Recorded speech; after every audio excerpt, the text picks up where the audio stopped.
Leonardo da Vinci is a man known for many things. Whether it be his art, genius, or inventions, he generally commands a great deal of respect. Born in the town of Vinci, April 15, 1452, he was seemingly a man out of his time. Leonardo had an insatiable curiosity, as shown by his wide study of machinery and anatomy. As well as that, he had a general interest in simple everyday things, such as water and light. He was able to sketch the pattern that flowing water took with accuracy of a slow-motion film. Indeed, many of his studies and sketches of plants and anatomy could still be used in today's textbooks. Leonardo himself spoke of the power of understanding. One has no right to love or hate anything if one has not acquired a thorough knowledge of its nature. Great love springs from great knowledge of the beloved object. And if you know it a little, you will only be able to love it a little, or not at all.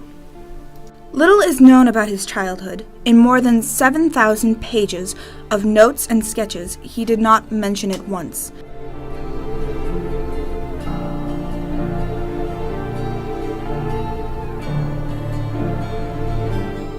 However, after Leonardo's death, several contemporaries wrote short biographies, the most memorable being that by Giorgio Vasari.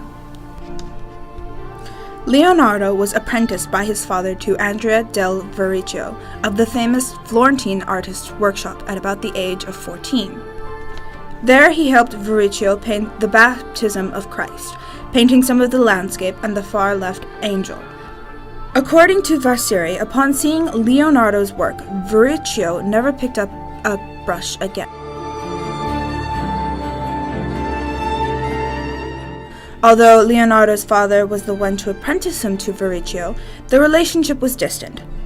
After his father's death, Leonardo jotted down the following, overstating his father's age by 3 years.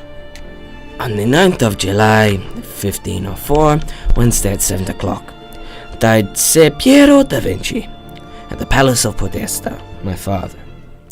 He was 80 years old, left 10 sons and 2 daughters. It was as if his father's death meant little to him. In 1499, Leonardo fled Milan to Venice during the Second Italian War, where he was employed as a military architect and engineer. Then, in 1502, he began working for Cesare Borgia, the son of Pope Alexander VI. This may well have been what started his interest in machinery and his obsession with conquering the previously thought impossible. This is shown in his many attempts to fly, the most well-known being constructed to copy bat wings. Leonardo himself expressed his love of flight. Once you have tasted flight, you will forever walk the earth with your eyes turned skyward, for there you will always long to return.